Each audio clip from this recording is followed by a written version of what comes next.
wrong answer to that, but I was just curious to find out what a librarian's favorite position was. That was great.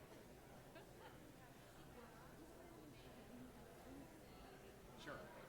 Yeah. No, I appreciate it.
Yeah.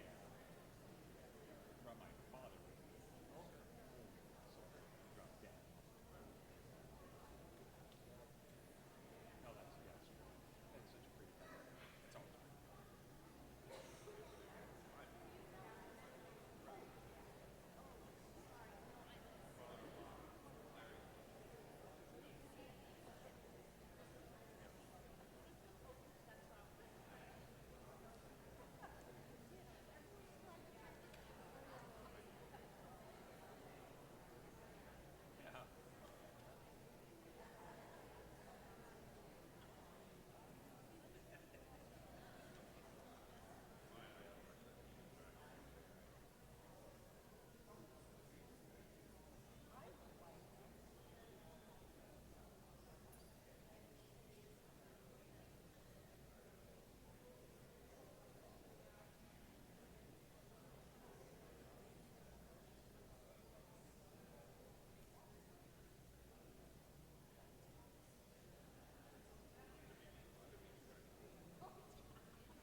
Good afternoon, everybody. Welcome. I'm so glad to see you all here. My name is Sarah Bolton, and I'm the president here at Whitman College. I want to thank all of you for joining us for this 2024 Candidate Forum with candidates for Washington's 5th Congressional District Representative to the U.S. House of Representatives in Washington, D.C. I want to let everyone here in the room know that this event is also being streamed online via a link at live.whitman.edu. First, my gratitude to our candidates. We are so appreciative that you traveled here to Walla Walla to share your thoughts with us in this really important race. Welcome to you both, and thank you so much for coming. Can we give these good people a round of applause? Thank you. And thanks to all of you for being here. We really appreciate you coming out tonight to take advantage of this chance to get to know our candidates and their positions on these important issues. This evening's forum is sponsored by the AAUW of Walla Walla, the Walla Walla Union Bulletin, and the Walla Walla Valley Chamber of Commerce. Whitman College is very pleased and proud to provide space for this event in the interest of community education and engagement. We don't endorse any candidate, party, or organization, but we are really honored to have this chance to hear the conversation. Similarly, the other sponsoring organizations do not endorse any parties or candidates, and all statements made by the candidates this evening tonight are, of course, solely their own. I want to thank Jeff Adams, the Walla Walla County Court interpreter, for donating his Spanish interpretation services tonight and helping to make this event accessible to the Spanish-speaking community here in Walla Walla. Thank you also to the Walla Walla Public Schools for donating the use of the headsets that make Jeff's interpretation possible. As we wake our way to the beginning of tonight's event, I want to ask you all to please show respect for all of the attendees here tonight and for our democratic process. Please hold your applause until the candidate has finished their response to each question, and please don't interrupt the candidates in any way as they're speaking. Our moderator tonight will be Greg Kettner. Greg is an internationally recognized speaker and trainer. He's the founder of Work Happy and Men in the Middle. Thank you so much for being with us tonight, Greg. We're really, really delighted that you're here. So with that, welcome everyone. Thank you all for being here, and I'll pass it to Greg.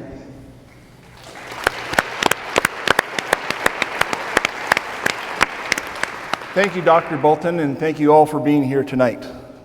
According to the Washington state law, the two candidates with the most votes in the primary election held on August 6th have advanced to the general election, and both candidates are with us tonight. All questions were sent to both candidates 2 weeks ago so that they would have ample time to prepare their most thoughtful and complete responses.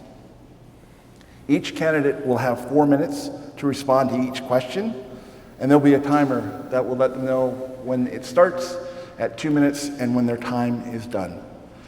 Who goes first was decided earlier by a coin toss.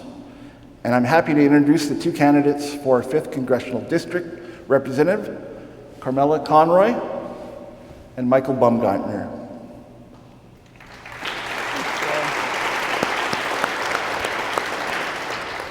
Carmela is a 3rd-generation Eastern Washingtonian and union member. She earned a Bachelor of Arts and Law degree from the University of Washington and completed an intensive Japanese language program at Stanford University, and later earned a Master's of Security and Policy and Strategy from the U.S. Naval War College. Carmela's 30-year career as an apolitical public servant included 4 years as a deputy prosecutor in Spokane County, where she held accountable impaired drivers and sought justice for victims of sexual assault. In her 25 years as a Foreign Service officer with the U.S. Department of State, Carmela promoted accountable governance, open and inclusive economic systems, and advancements in human rights and security, while serving in Japan, New Zealand, Norway, as well as Afghanistan and Pakistan. Carmela's professional experience in education includes directing the Foreign Service Institute Japanese Language and Area Studies Center in Okinawa, Japan, founding and instructing the English Conversation Program at the Shibaru Institute of Technology in Tokyo, and teaching Japanese as an adjunct instructor for the community colleges of Spokane.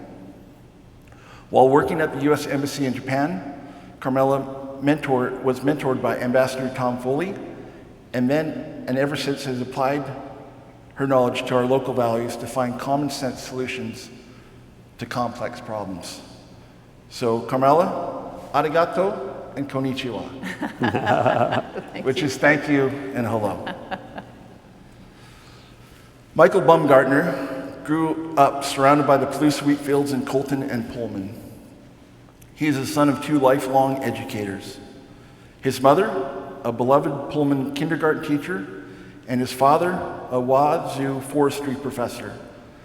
After earning his BA in economics from Wazoo, go Cougs, and a master's from Harvard, Michael worked as a business consultant before joining the U.S. State Department at the U.S. Embassy in Baghdad. Later, as a civilian counter-narcotics advisor in Afghanistan, he met his wife, Eleanor.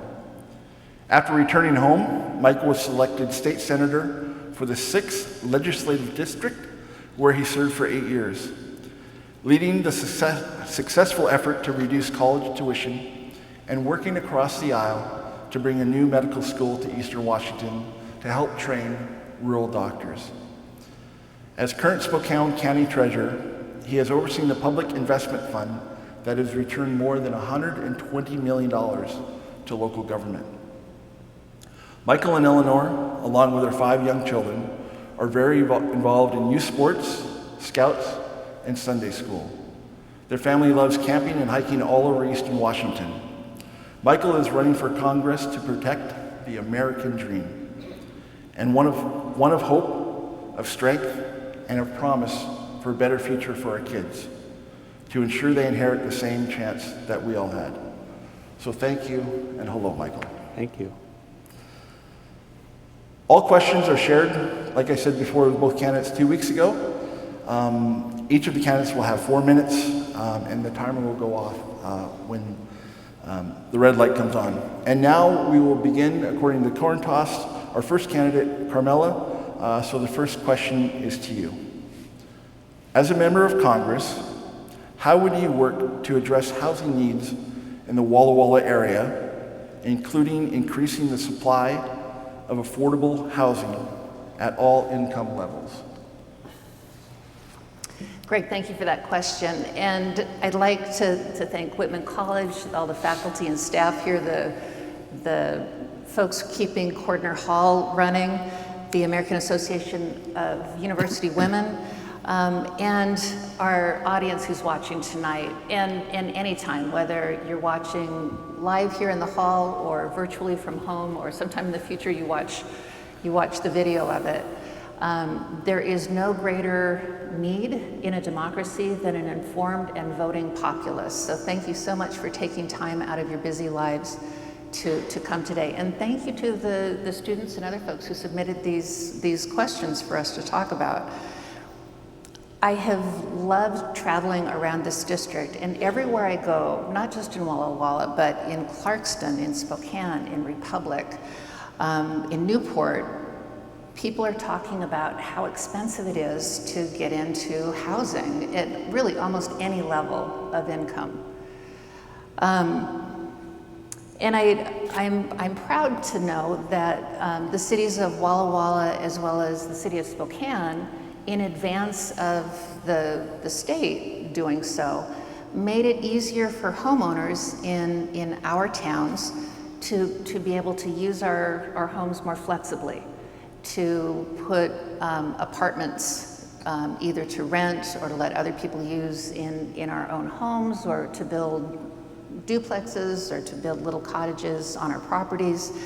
And providing that missing middle housing has given people an opportunity to stay in their family homes because they can have multiple generations in the same house, or because they can have somebody who can provide care to them, or either in old age or to children in an auxiliary dwelling unit. In my case, I was able to convert part of my basement into a studio apartment, and there's a traveling nurse living there now, and she can walk to an area hospital. And so for homeowners and community members to be able to take matters into their own hand and contribute to solution is a really forward-thinking thing for the cities of Walla Walla and Spokane to have done. And I hope as many people as possible will take advantage of that. Congress can't step in and force a top-down solution, and so, but we can look at ways to make systems work. We can make it easier for young people to buy their first home by making financing easier to get for single-family dwellings as well as for condos. We can make it harder for banks and for major corporations to buy up housing stock and drive the prices so high that they become out of reach for young people who are trying to get their first home. We can enforce anti-monopoly laws against corporate landlords colluding to charge exorbitant rents. And we can also roll back billionaires and major corporations' tax breaks to their pre-2017 levels, so that the organizations that profit most from America's infrastructure and legal system and educated workforce can pay their fair share of the cost of maintaining those. I anticipate, based on my opponent's previous experience in the legislature, that he'll look for gasoline taxes as a way to pay things, which of course hits rural folks harder than it hits urban folks. He also appears to back up the radical idea of mass deportations of 11 million immigrants, which, as many people in this room know, would grind housing starts to a halt, because building stops if we don't have the folks in our community continue to building for us. And thank you for the time. Great, thank you. Same question for you, Michael. As a member of Congress, how would you work to address the housing needs in the Walla Walla area, including increasing the supply of affordable housing for all income levels? Well, thank you. Start by thanking everybody for being here, and this great college for putting this together, and my opponent Carmela for running for office. Thank you all of you that have been educators. As you heard, my mother was 43 years the best kindergarten teacher in Washington State, and my dad is a forestry professor at WSU. Baumgartner literally means tree farmer, and so I always say, if you can't remember, vote Baumgartner, vote tree farmer when I'm on the campaign trail.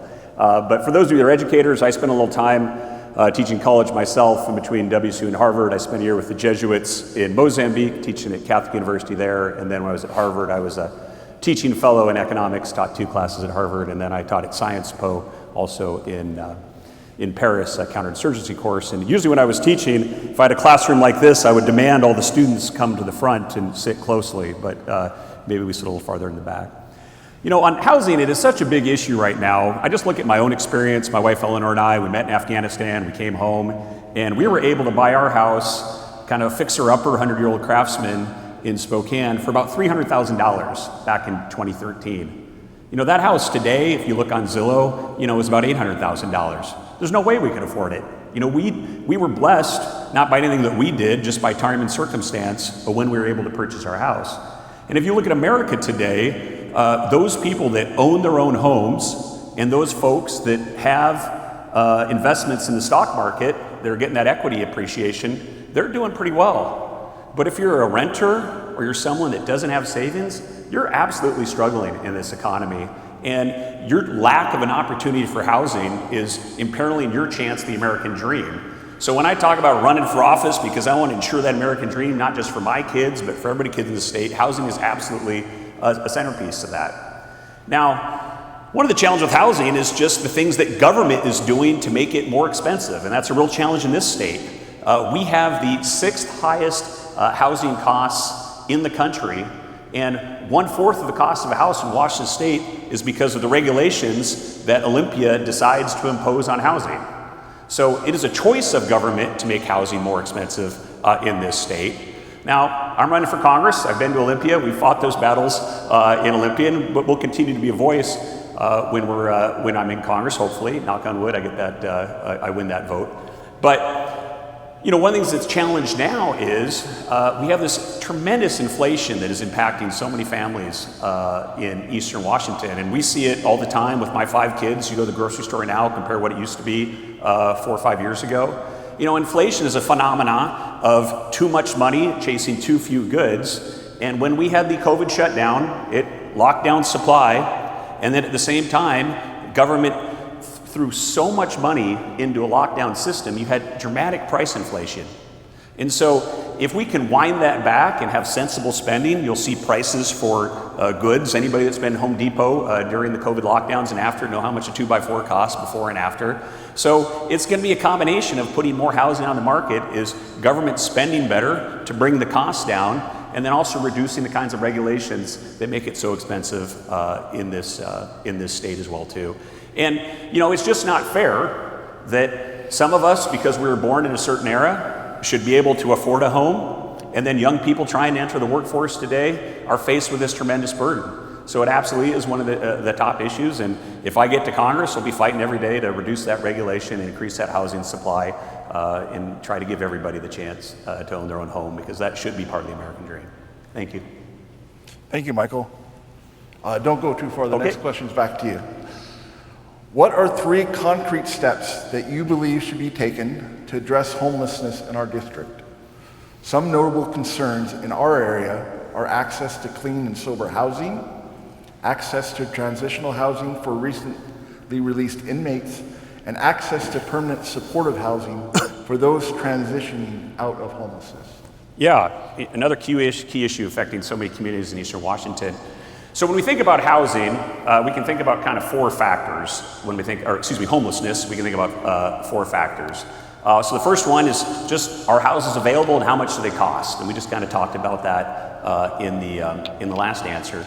The other 3 things that I think we should consider is, 1 is mental health, 2, drug addiction, and 3, a real key factor that folks often forget is the breakdown in a key relationship that someone has. For example, the loss of a spouse or the loss of friends and family, and that kind of internal family safety net that folks often rely upon. So cost of housing and availability, mental health, drug addiction, and then lack of key relationships. And I had a very close friend that I think about often because right before COVID, he was almost on the street. And his story was that he had suffered from some substance abuse problems and had become an alcoholic, and it had impacted his health, and he was unable to work because of his severe drinking. And then he went through a bad divorce, and then his mother died, and his siblings decided to move his father into a different out of town. And suddenly his structure that was around him, he broke down. So he didn't have a mental health issue, but he had this substance abuse issue, and then he had that, suddenly his house was gone because his parents weren't there, and then he didn't have that relationship to be there to build on. So you think about all 3 of those issues. First on the relationship, Americans unfortunately are becoming so divided and so insular now with social media and going home and watching Netflix, and people aren't going to Rotary clubs or bowling leagues or having that social interaction. Less folks are going to church. But building that social fabric is really important, and you think of the holistic sense of what happens with homelessness. On the mental health issue, we absolutely, as a government, need to support more mental health funding and more mental health specialists. It's dramatic for kids right now, the mental health epidemic, and we need it up and down the line, particularly for our veterans community. But on the substance abuse issue, that's an issue where government is really making some mistakes. We are not being tough enough on drug use here in America. I had the ability to visit the southern border a few months ago, and before I went, I talked to sheriffs all across Eastern Washington, and every single one of them talked about the scourge of fentanyl that is in Eastern Washington that is coming straight through the Mexican border, run by the drug cartels here. Less than $1 a pill sometimes for someone to get high, and it's having tremendous consequences, not just on those folks that are homeless, perpetually homeless, but in our communities. We have a situation now where crimes aren't being enforced. We need to do a little better on that. And we need to do a little bit better on the community support for those folks in those situations. So there is no silver bullet to homelessness, but when you think about those 4 factors I talked about, how do we make houses more accessible and more affordable? 2, how do we support mental health funding so we have the specialists to get people back on their feet? 3rd, how do we do a little better job of drug enforcement and also demand reduction here, so less people are trying to use drugs. It's been so acceptable now to use drugs. And then the 4th factor, of course, is how do we build strong relationships and support people in their communities before you get the level of breakdown. Thank you. Great. Thank you, Michael. Carmela, the same question for you. What 3 concrete steps do you believe should be taken to address the homelessness in our district? Some of the notable concerns in our area are access to clean and sober housing, access to transitional housing for recently released inmates, and access to permanent supportive housing for those transitioning out of homelessness. Thanks, Greg. I agree with my opponent. These 4 elements that he described do indeed contribute to homelessness.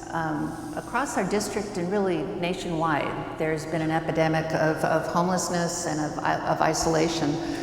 I've spoken with city leaders in Clarkston and in Walla Walla and in Spokane, Ritzville, about how difficult it is to try to deal with that with minuscule municipal budgets that just were not designed to cope with a percentage of the population not being able to house themselves.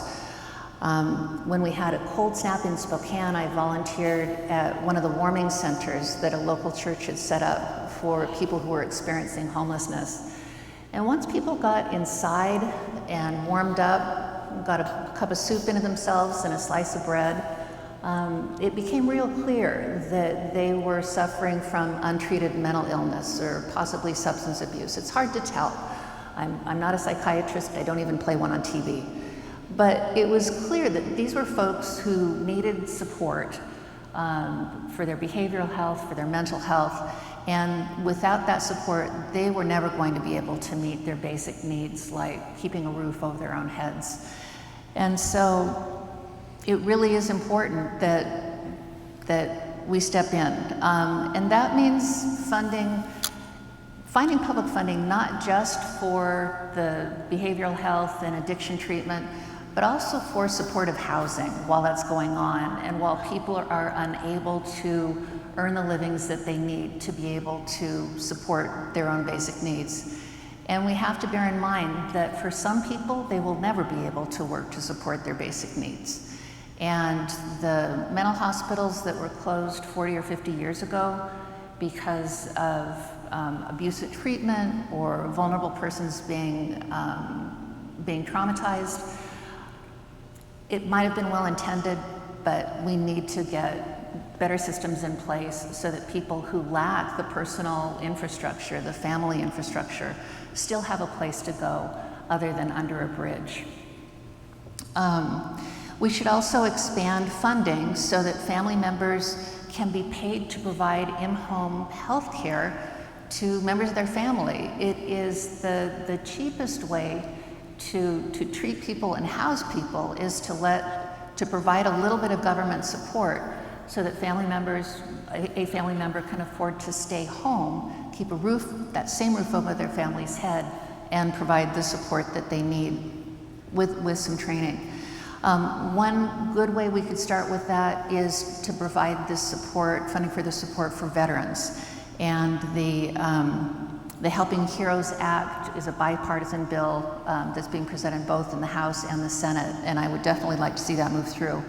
We should also increase skills training and otherwise rehabilitate people with respect to people coming out of prison so that after they've paid their dues to society, they can pay their own way once they're outside.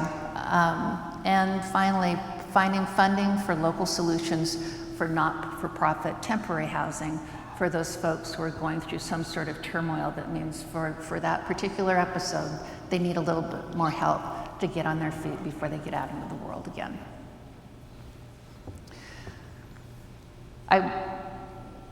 That's it. Thanks. Thanks, Carmela. And back to you. Okay. Kind of softball back and forth. What do you think are the most effective strategies in combating the opioid epidemic? And what would you do to support implementation of those strategies? We need to do two things. We need to hold accountable Big Pharma, which we have to remember kicked off the synthetic opioid epidemic that killed tens of thousands of Americans every year in the very beginning. And secondly, we need to secure our border and our ports so that more worse synthetic opioids aren't pouring into our country and creating this hellish addiction. Let's remember, right, the background of the opioid epidemic is that Big Pharma, a particular family-owned company, created a synthetic opioid that was marketed under the name OxyContin. They lied to doctors about that being an extremely effective painkiller that was non-addictive and was preferential to natural opioids that were already on the market. And what we found instead is that workers who suffered on-the-job injuries, people who had to have surgery to repair trauma, people who took these drugs in good faith, believing that their doctors knew what was best and that they would not become addicted, did in fact have a horrible monkey on their back that they couldn't get off on their own. And when their prescriptions ran out, when the pharmacies would stop writing their scripts, then they turned to street drugs. And then things just got worse. And people lost their families, they lost their health, they lost their homes, they lost their jobs, they lost hope. And so in addition to the opioid epidemic, we also had a suicide epidemic from people who never, ever would have gone there on their own. So we need to, so the pharmaceutical companies, the pharmacy chains that got in on the action, they put profits over people. And the result was this terrible epidemic. In the meantime, criminal gangs have taken a page from Big Pharma's book. They've come up with cheaper and more hellishly addictive drugs like fentanyl that are killing even more people, even more quickly than what we saw before.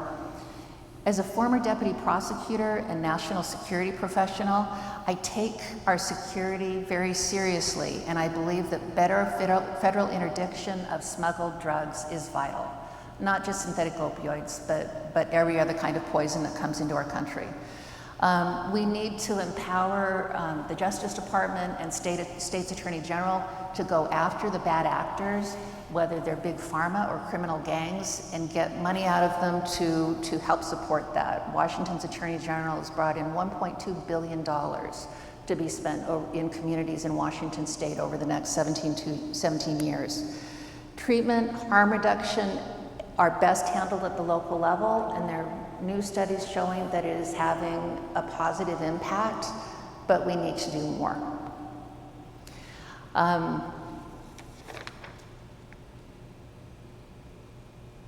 So I would hope that, I'm afraid that I know that my opponent has visited the border, but I'm afraid that even though he might be serious about border interdiction, that he won't stand up to Big Pharma. Our incumbent receives more campaign donations from New York and from Texas than she does from Washington State.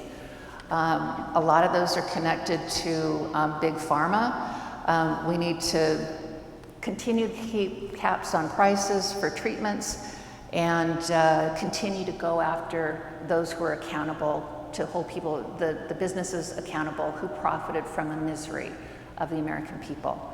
And that's what I'd like to work on. Great, thank you. Michael, same question. What do you think are the most effective strategies in combating the opioid epidemic, and what would you do to support implementation of these strategies? Yeah, such a tremendous challenge for our country right now in so many communities. I think every family knows someone either in their family or a friend of the family that's been impacted by the scourge of fentanyl and synthetic opioids. And my heart goes out and hat goes off to anyone that deals with drug addiction as a treatment professional. That is incredibly difficult work. The year I spent with the Jesuits in Mozambique, there was no social safety net. And so a lot of the drug addicts and mentally health in our neighborhood would come to the priest's house. And I was only there for a year, but found out quickly how difficult that kind of work is. And so those folks that devoted their life to that is just tremendous. Mozambique, where I was, it wasn't opioids. There was a variety of other forms of narcotics that those folks would use, and it's just so destructive. I've also been on the other end of the opioid pipeline. So left my private sector job when America was struggling in Iraq and Afghanistan to join the State Department in Iraq, a good year during the Iraq surge, and then went to Afghanistan as a contractor, but still run by the State Department, embedded with the Afghan government counter-narcotics team. And so we were in Helmand province, which is the highest opium-producing region in the world, and where I met my wife. And so I used to see not the synthetics, but work closely on where the raw opium would come from.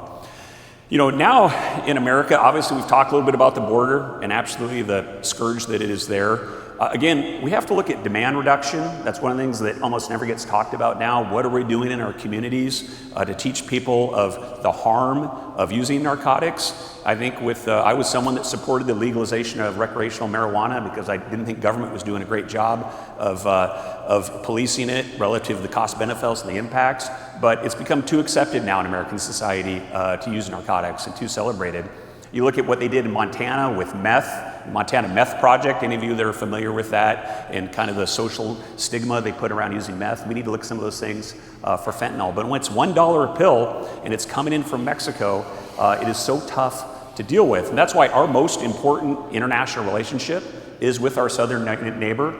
We need to have a whole of government approach to how we deal with the drug cartels. I think of it similarly to how we looked at taking down Al-Qaeda cells and looked at a whole of government approach when we were dealing with the threats of Islamic terrorism. We have to think that way with the drug cartels as well too. So these precursor chemicals are coming in from China.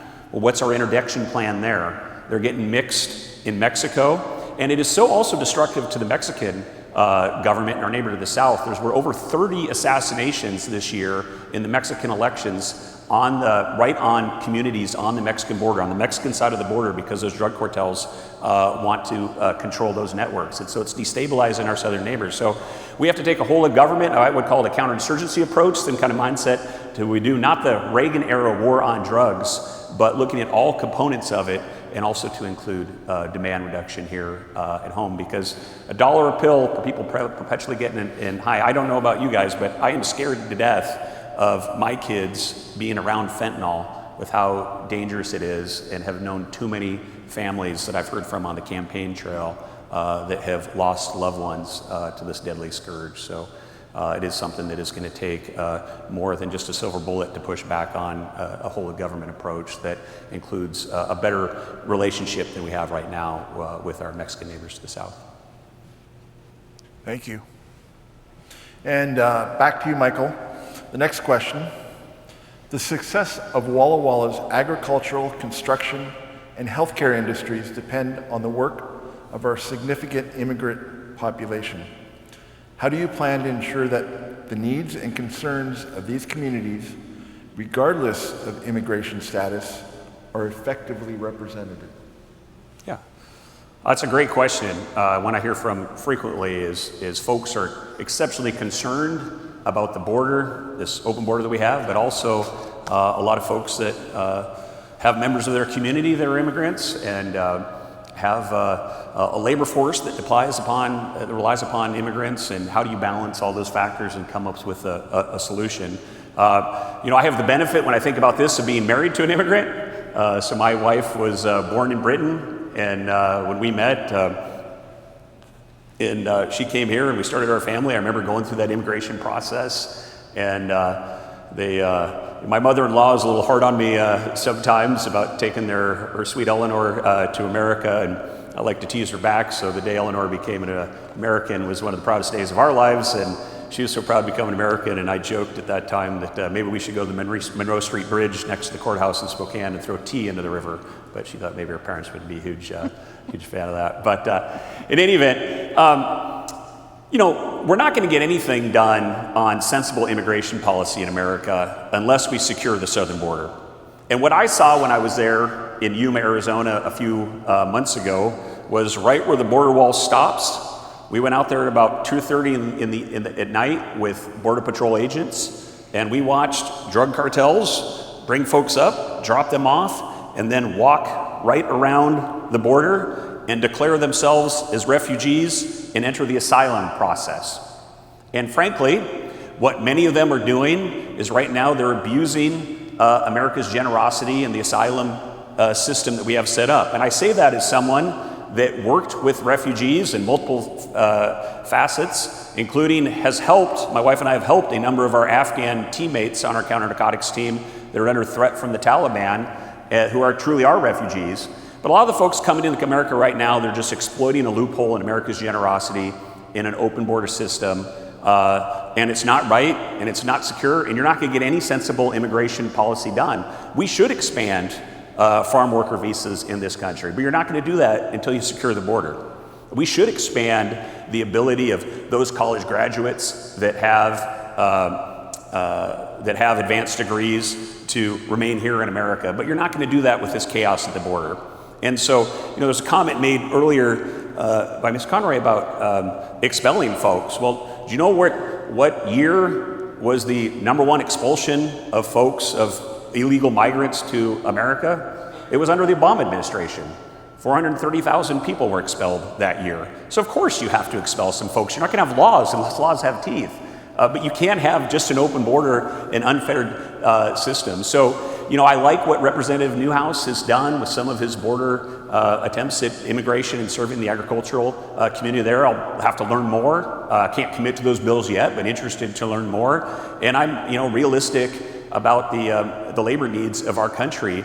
But we cannot be a sovereign nation without a secure border. We cannot be a safe country without a secure border. We can't have a stable Mexico without a secure border. We can't solve the drug problems without a secure border. And we can't be safe from the threat of international terrorism without a secure border. When I was down there, I speak a little Arabic, and of the happy folks coming across and declaring that we're refugees were a number of folks from Central America, a number of folks from China, and a number of folks from Syria.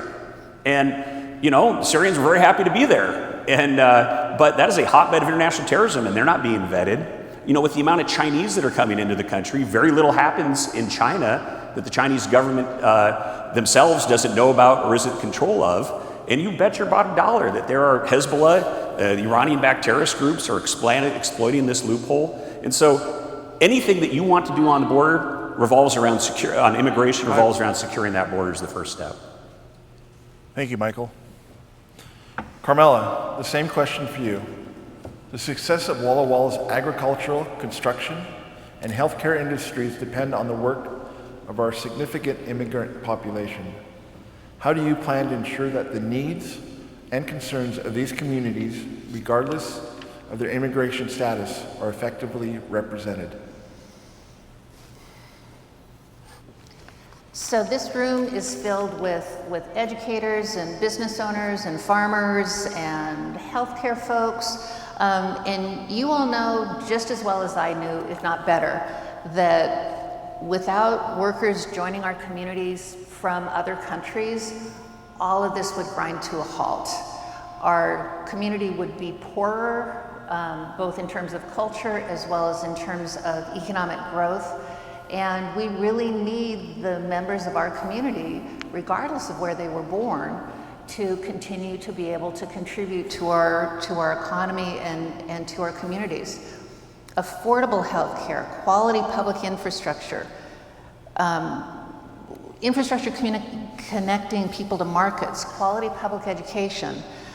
These are the ways that we take care of everybody in our community, regardless of their citizenship or immigration status. My general practitioner is an immigrant from Nicaragua, and I am extremely grateful that she chose to move to Spokane and is providing the needs that to meet the needs for just standard medical care. I've got a neighbor, we met while we were both walking our dogs, and he is originally from Japan, and he's a student at the WSU Nursing School. And he and his wife, who is originally from Spokane, were looking forward to raising their girls there. But he shared with me recently that the anti-immigrant rhetoric that has started infiltrating our political conversations has given them real concern.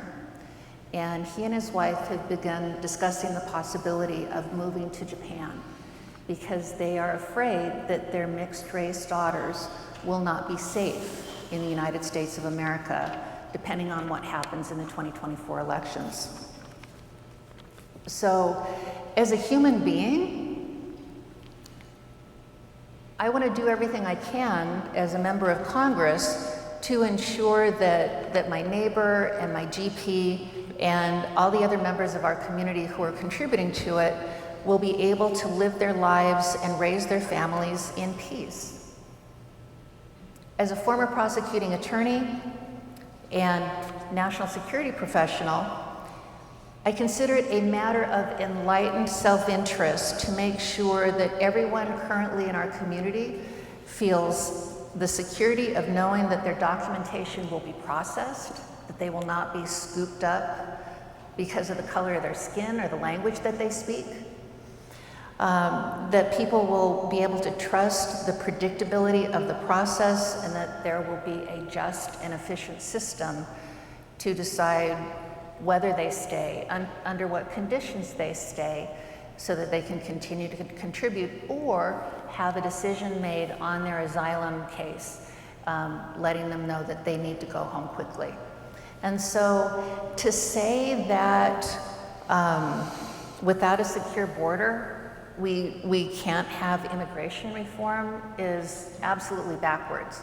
The border, part of the reason the border is the mess that it is because our immigration system is outdated. There was a bipartisan bill that was put forward, largely drafted by a Republican senator, that would have tightened up our border, provided more border enforcement. It was backed by border security, and radicals in the Congress decided that they would rather retain the problem to campaign on than solve it to make things better. Thank you, Carmela.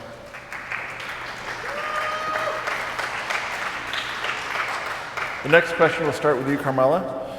Healthcare in our region and across the country has many problems, including a shortage of professionals across all fields, high costs, and increasingly limited access to reproductive health care. What policies would you support to attract more healthcare workers to our region and make healthcare more affordable and accessible for everyone?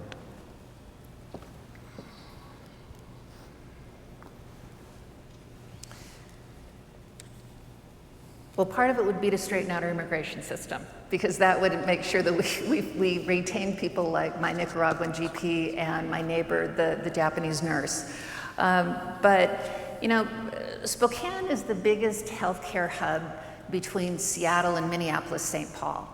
And one would think that with the abundance of hospitals and clinics and medical professionals who are gathered there, with the WSU Nursing School and the UW Spokane Medical School, that we would have all the care that we need, and that's just not true, at least not at prices that most people can afford. And there are a lot of different actors in that field. A friend of mine who's got a healthy grown adult daughter, I'm gonna start out by letting you know, when she gave birth to her daughter, she was very, very premature, and she needed to be placed into a neonatal intensive care unit, a NICU. And when her husband contacted the insurance company to get their approval for the treatment, the insurance company said, nope, not gonna happen. That is experimental treatment, and you are on your own paying for it. Well, they were not going to choose to let their daughter die. So they went ahead with the treatment, and both of them were trial attorneys, and so they had the wherewithal to fight the insurance company. And while their daughter was still in the NICU, they got the insurance company's approval for the treatment that was saving her life. The day they brought their daughter home, they got a letter from the insurance company telling them that their daughter had a pre-existing condition, and that her entire lifetime of medical coverage had expired, and that they could expect no further help from any insurance company for any future medical bills.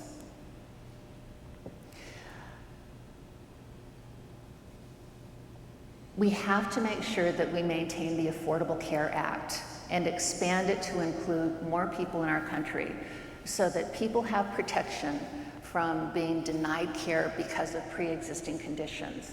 And bear in mind, those pre-existing conditions used to include things like getting pregnant, having diabetes, having asthma. If the Affordable Care Act were rolled back or done away with, insurance companies would love to be able to go back to the days when they could deny necessary treatment for pre-existing conditions. In the meantime, one of the reasons that we've got overburdened systems in Washington State, and I know that outside of Spokane, we've got medical care deserts where people are having to drive 3 or 4 or 5 hours to get the treatment that we need.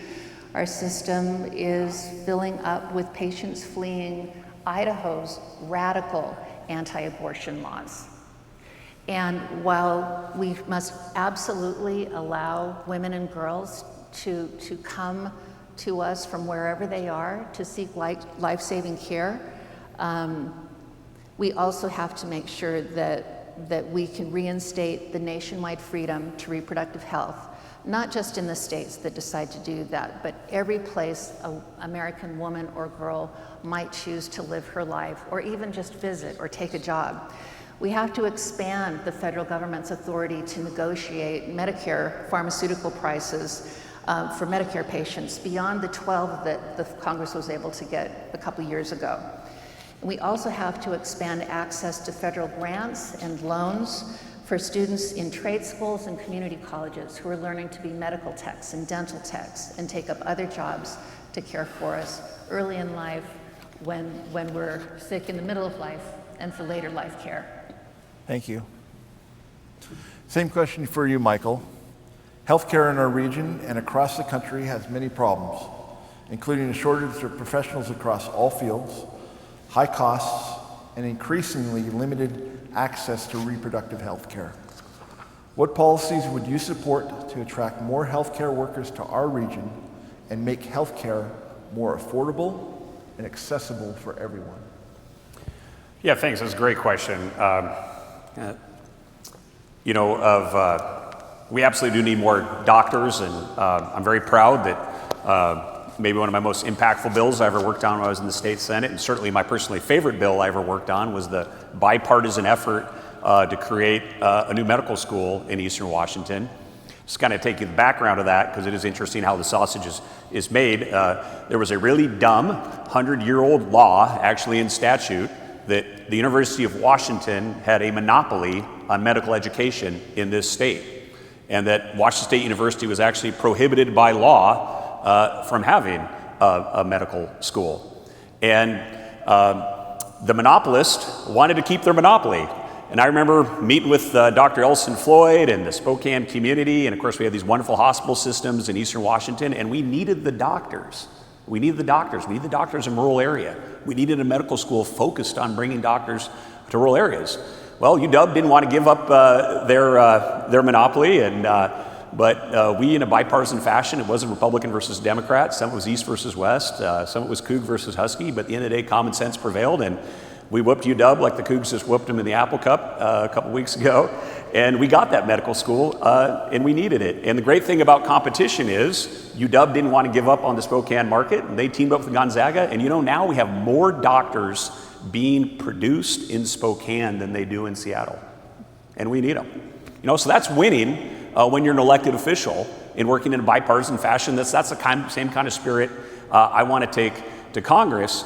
Healthcare system in America, if you go to a healthcare committee, and I used to sit on them, when you sit there, you look out, and there are so many lobbyists that go to a healthcare city, and each person that's being paid wants to protect their little piece of what's a dysfunctional system. We now have 25% of the American economy going to healthcare, and we don't have decidedly better outcomes than a lot of places. Well, now I'd rather be sick in America than anywhere else, but we have a system that needs reform.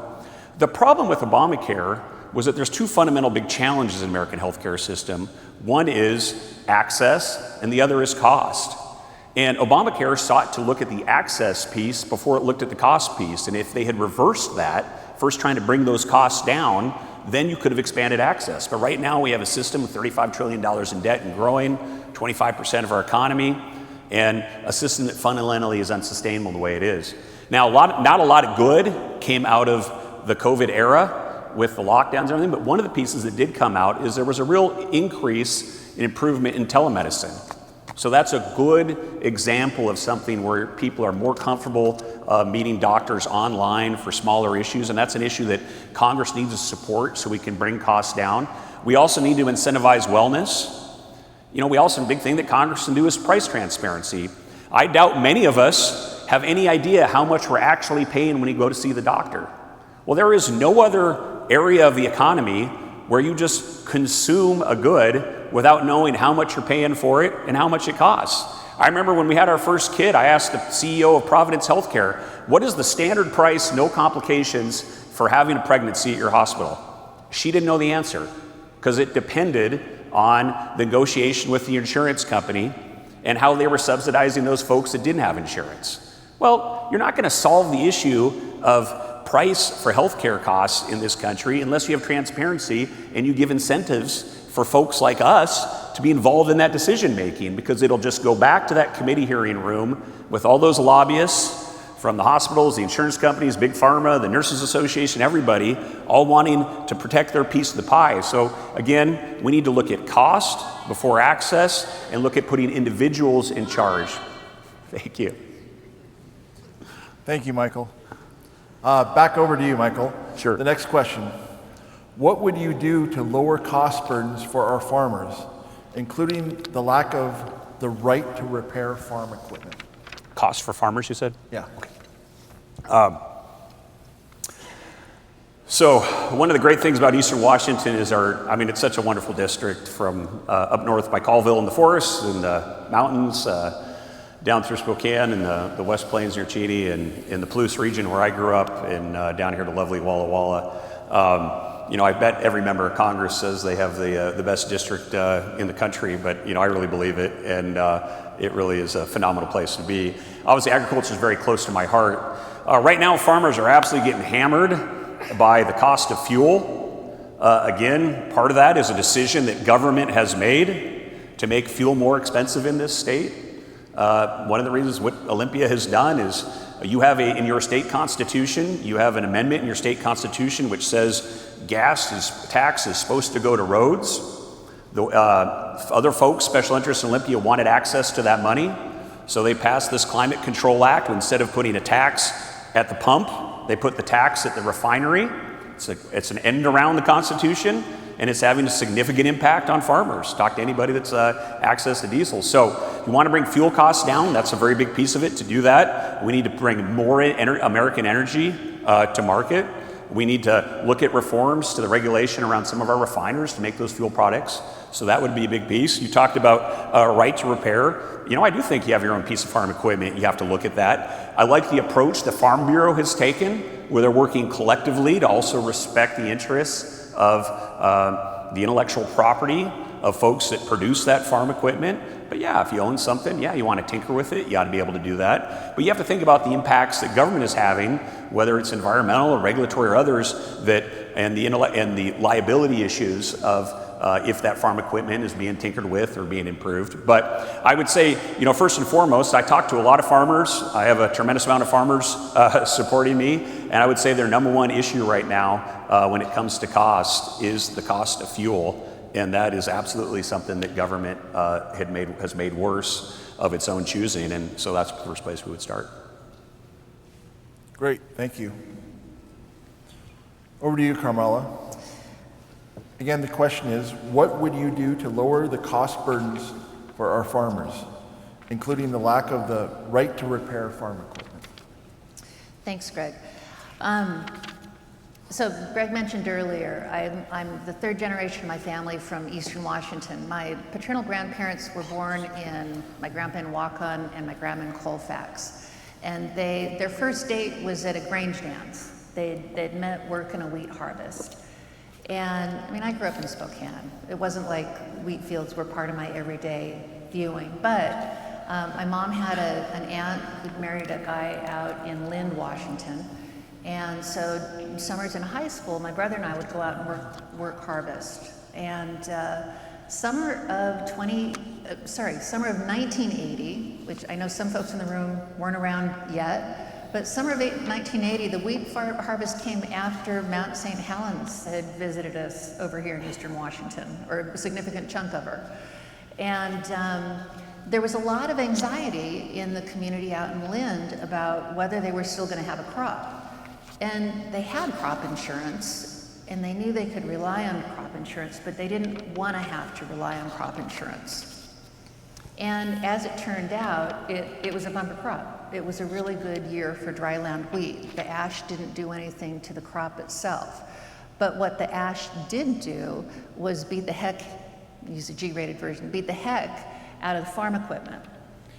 But back in the 1980s, my great uncle and my mom's cousin and their hands, they knew how to repair the equipment, and they were having to maintain it and change filters and keep things lubricated and moving on a much more frequent basis than they normally would have to. But they could repair their gear themselves. And the way things are now, farmers can no more repair their own combines than you and I can repair our own Apple phones. And while certainly I worked trade-related intellectual property cases back when early in my career as a Foreign Service officer, I understand that the American copyright and trademark industry is more valuable even than our aerospace industry is. But we still need to give the people who buy equipment a right to get to repair. And there are ways to license the equipment that's necessary. Things are digital and they involve GPS, and we know that the companies that make this equipment can't just give that away, but they certainly would be able to license it so that farmers aren't stuck for hours or even days unable to bring in their harvests because their equipment's down and neither they nor their neighboring mechanic can do anything about it.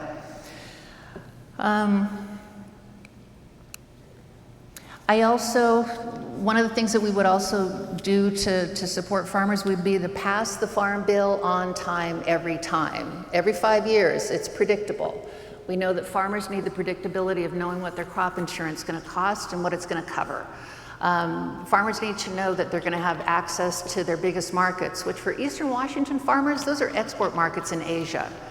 And they also need to know that they're going to be continuing to be able to get their food to American families' tables. That's the big social compact of the U.S. Farm Bill, is that urban families and rural families alike have a stake in our farmers' success so that every family in America can break bread together.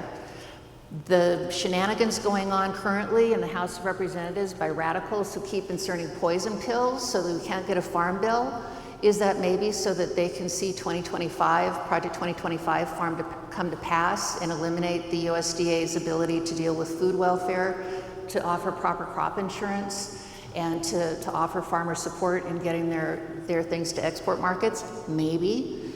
The radicals proposing a 20%. Out of time, I'll get to it later, thanks. Thank you, Carmela. Staying with you, the next question. Access to childcare impacts our economy when working parents can't find childcare that they can afford. What would you do to expand affordable childcare access to all families, including those who currently don't qualify for income-based childcare assistance?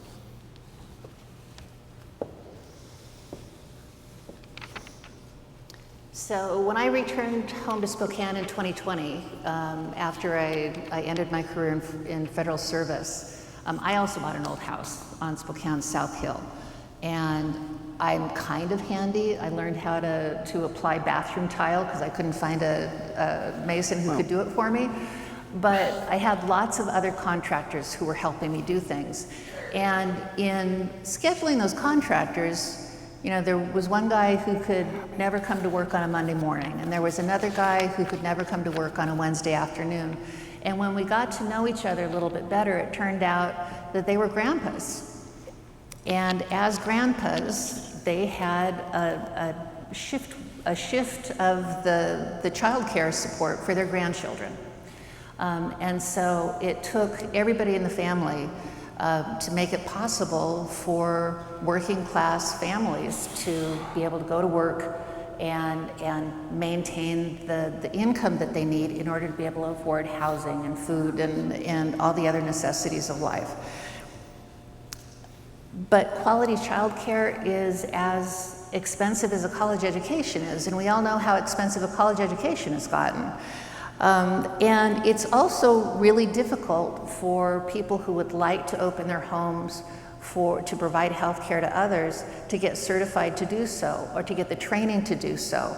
My sister and her husband decided very early on when they started planning a family, that she would work only from home until their kids were old enough to go to school, get into kindergarten.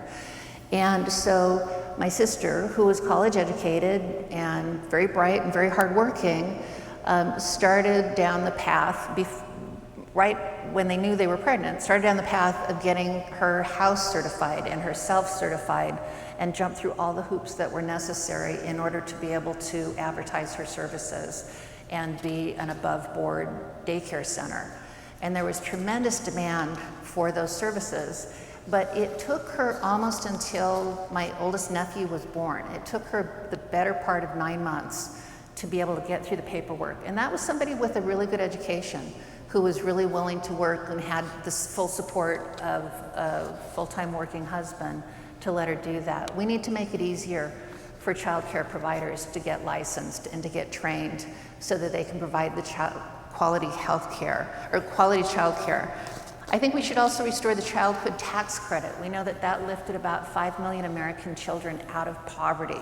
So we should find the money to restore that, to give working families some breathing space, and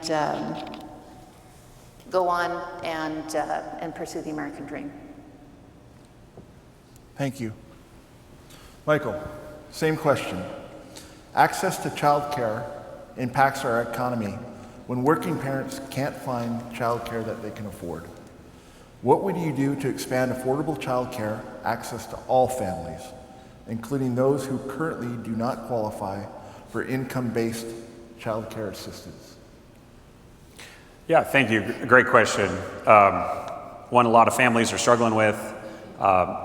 In our family, my oldest is now 13, my youngest is 4, so we have been through a lot of child care challenges, and not everybody has a grandma or grandpa or an aunt or a neighbor that can always help with the kids. If you ask me what was my favorite thing that the Biden administration has done, would be the child tax credit.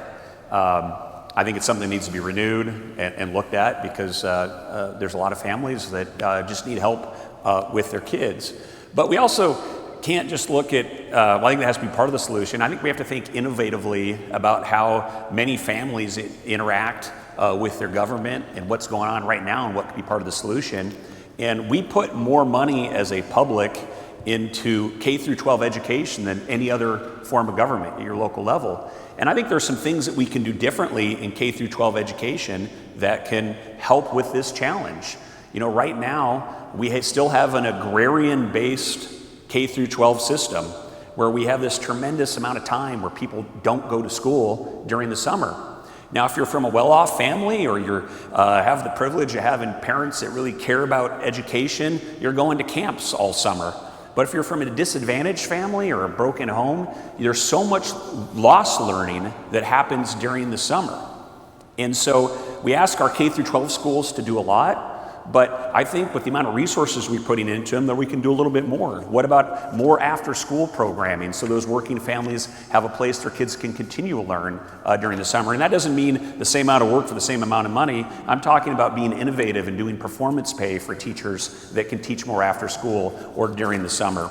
Again, we have a lot of money in our education system that goes into physical infrastructure. We have the most expensive and most beautiful school buildings in the country here in Washington State. Let's use those beautiful school buildings to have more summer programs for kids. I know how expensive it is when we're trying to figure out what to do in the summer with our kids and where they can go. And you're thinking about childcare, and we're relatively, I make $120,000 a year is treasurer, so we're not super wealthy, but we have some abilities that other folks don't. But if you're a working single mother and you're trying to figure out what to do with your kids, and you got all that summer, and you're looking at just leave them at home to play Nintendo or have that social isolation, I'd like to see, again, change that agrarian model, and what can we do with our existing K through 12 system to reform it so we can help solve this problem as well too. But as a member of Commerce, would be that child tax credit, and then hopefully working more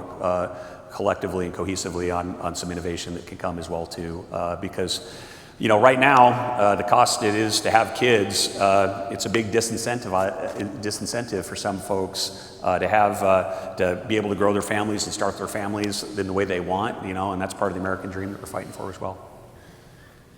Great. Thank you, Michael. And for our final question of the evening, back to you, Michael. What are your plans for addressing the student loan debt crisis experienced by students in Washington? And how do you propose to expand or improve student loan forgiveness programs to ensure that they are accessible to those in need? Yeah, that's a great question and one that's very near and dear to my heart. Let's start with what should be the price of public education. We have gone from an America to a highly subsidized public education system that was a continuum on the spectrum of affordability to a very lowly subsidized public education system because governments have prioritized other things. In this state, what's happened is a lot of spending has gone into homelessness, housing, expanded health care, and the one area of state government that received real cuts was higher education. It was the, education, higher ed oftentimes is every legislator's second or third favorite priority, but very few people actually prioritize it. So as a start, there shouldn't be a debt crisis because college should be priced, and I'm talking about public college, should be priced at the level that you can work a part-time job and work during the summer and get through college with zero debt.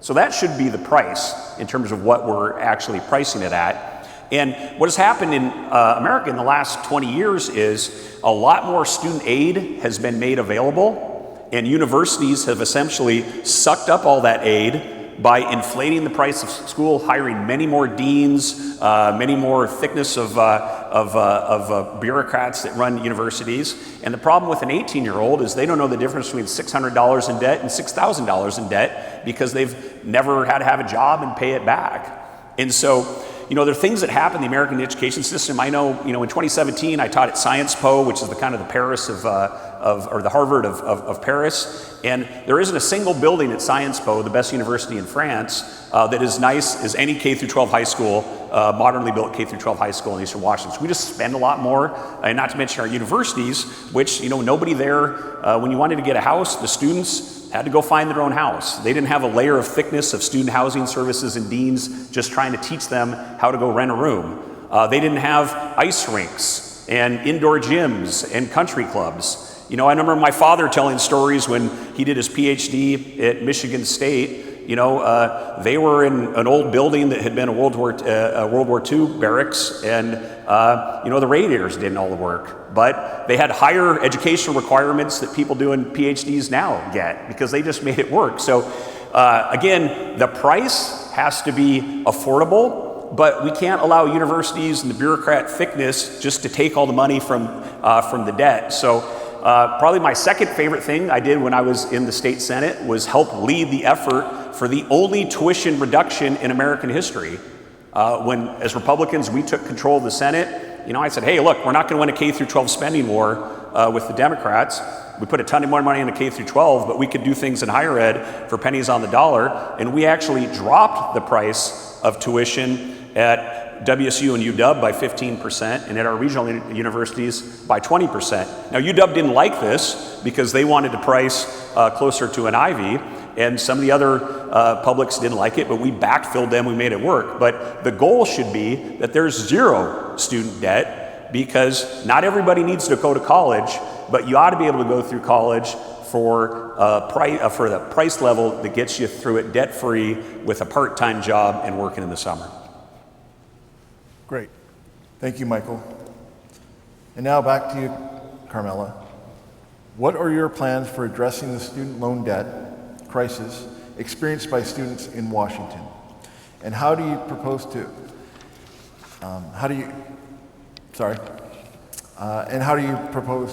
work with that and to reduce the pricing for students here in Washington State?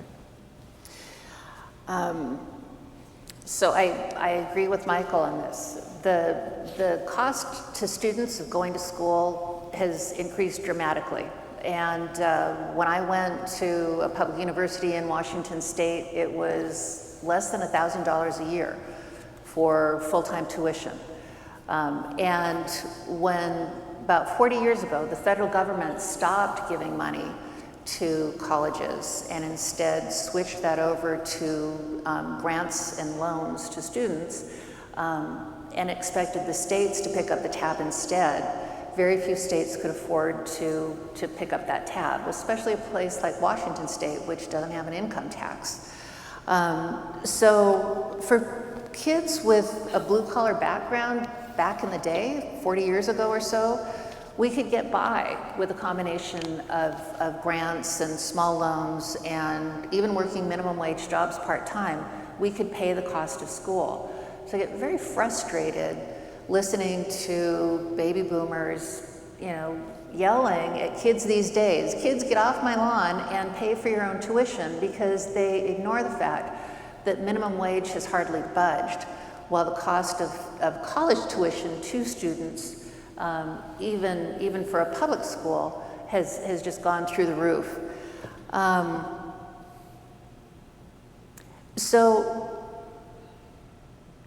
So for student loan forgiveness, that's a very tricky thing to do.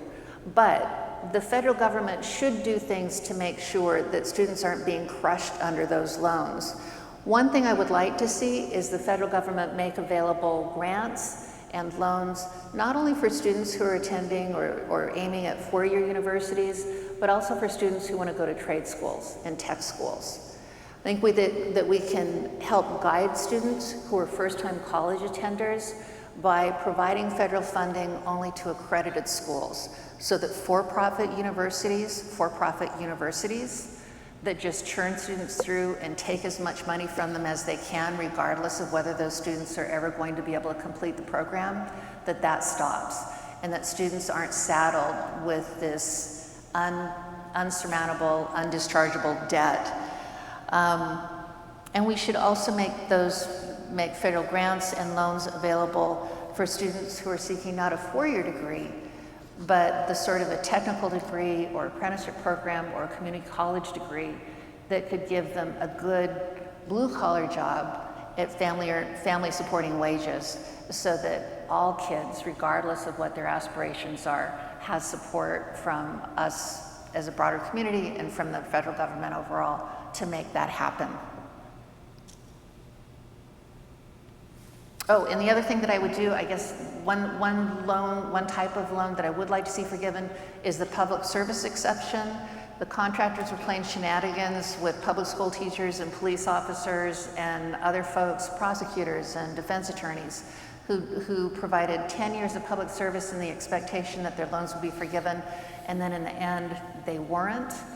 And I do hope that the federal government takes care of those folks, because they've provided tremendous service to our communities, and we owe them to forgive the debt, as we promised we would when they initially took on those loans. Lots of those folks have paid back way more than they borrowed, and they shouldn't still be saddled with those debts.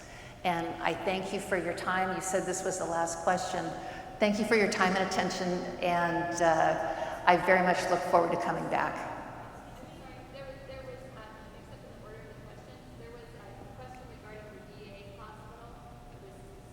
Yep.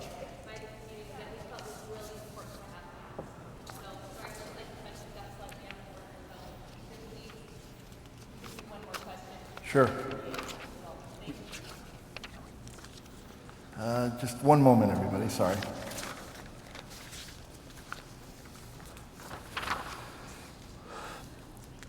All right, so back to you, Michael. The federally run portion of our local VA hospitals lacks many services and staff that are standard at full-service hospitals, but it is the most economical choice for many of our vets. What actions would you take to address veteran and community concerns and expand services at the hospital? Well, thank you. It was the greatest privilege of my life. I'm not a veteran. I did get to work alongside many of America's best in uniform when I was doing some counterinsurgency work in Iraq, and we absolutely owe all of our vets a debt, and we have to make sure they're taken care of.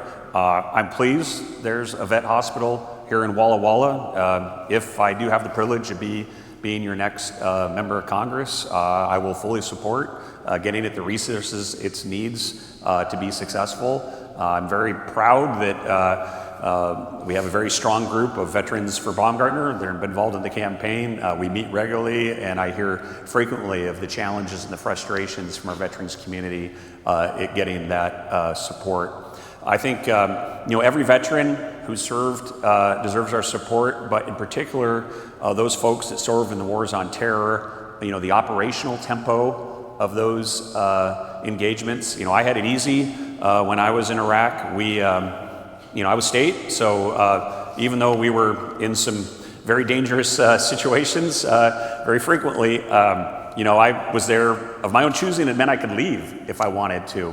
I was also single, and even though it was very, very tough and very dangerous at times, I was enjoying it. So for me, it was a good experience. It wasn't that way for everybody. I wasn't doing route clearance. I mean, I've watched an MRAP blow up in front of me, getting hit by a roadside bomb.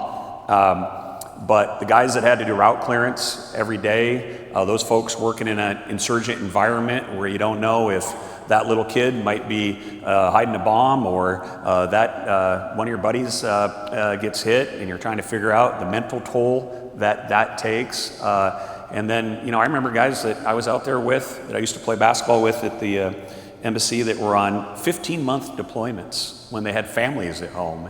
And you think about the mental strain and what that did for their families back home and other challenges. So, yeah, we absolutely have to take care of those folks. I know you have many vets in this community, and if elected to Congress, I'll be as strong an advocate as I can be to making sure they get the resources and supplies they need. I think this is the last question, so I'll just say once again, thank you so much for participating. Our Republic only works if people like you engage, and we have good candidates like Carmela step forward to run, and you have this battle of ideas, and hopefully there's more light than heat that came out of this debate or this discussion. And I just salute all of you and the host for inviting us here at Whitman College. One of my former boss, Ambassador Ryan Crocker, is a very proud Whitman grad, and I think you have a beautiful campus. Every time I come down to Walla Walla, I run through your beautiful campus and think it's idyllic, and think, oh, maybe my kids could get to go to school here one day. But thank you, all of you, for allowing me to visit with you this evening. And if you have interest in learning more about the campaign, it's votebaumgartner.com. My email is michael@votebaumgartner, and if you can't remember the Vote Baumgartner part, just remember I got the dad that's a forester and the uncle that's a smoke jumper, and it's the tree farmer. So have a good night, everybody.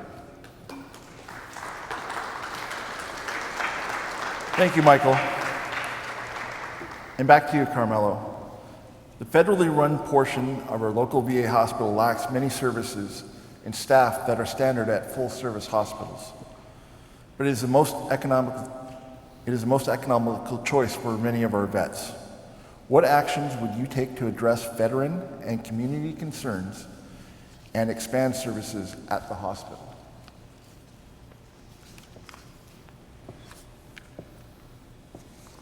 So a handful of my great uncles served in World War II in the Pacific. My dad was a combat communicator with the Air Guard for 23 years. And I only knew enlisted personnel until my cousin Carolyn, who's a graduate of Whitman College, became a Navy officer. And she was an intermediate aircraft maintenance officer. She was smart as could be. She eventually got a PhD in electrical engineering. And my cousin Carolyn and I found out that we were serving together in Japan in the winter of 1998, when our moms exchanged Christmas cards saying, "My daughter's in Japan, where's yours?" And we were about 25 miles away from each other. And so our moms called us, and we got together and had a lot of good Japanese food and karaoke nights after that. And Carolyn was the first woman to take that role in the Navy. It was considered a combat position. And until Carolyn's class got to that place and there were women agitating to get women into combat roles that depended on skill and ability, that Carolyn was able to make that leap and go. I worked political military affairs when I was in Japan and had the honor and privilege of being mentored by Tom Foley, who was the US ambassador to Japan, and who really worked hard to maintain our alliance with arguably our most important ally in Northeast Asia. Later on, after September 11th, I worked in Afghanistan twice. I returned to Japan and was in Okinawa for 3 years, making sure that we had access to the training facilities that we needed in order to be able to do our jobs safely, that the military had the facilities that they needed in order to do their jobs safely when they moved from Japan out into the field into more dangerous countries. And I believe it's that experience as a national security professional that I have been endorsed by national security leaders for America. And two of the generals who are on that are people who, while they were still active duty, I had the opportunity to work with Major General Bolden, who's a former astronaut, who went on to become the administrator of NASA, and General Eric Olson, who turned out was several rungs up the ladder for me in my first tour in Afghanistan. And everywhere I go, because I'm from Spokane, when I tell folks in the military that, they say, oh, I ate a rattlesnake in Spokane, or oh, I ate a rabbit in Spokane, because that's where the search and rescue training is, survival training. So if we have all the money in the world to send people to war, we need to provide sufficient funding to care for them in an appropriate manner when they return home, especially if they are injured, regardless of whether those injuries are physical or mental or moral. The no-bid contract for VA medical record system that was rolled out here in Eastern Washington was an unmitigated disaster that's contributed to the deaths of multiple veterans in Eastern Washington. And so we need to solve the medical records problem as soon as possible, and that means we need to fully fund it to make that happen. We need to reinstate the VA clinics and restore the capabilities that Washington 05 has lost since 9/11, which is insane. We need to expand support for veteran family members to be VA certified home health care providers, and we also need to make sure that the PACT Act stays intact, which the incumbent voted against. Because lip service isn't enough. We need to actually support our veterans. Great. Thanks, Carmela.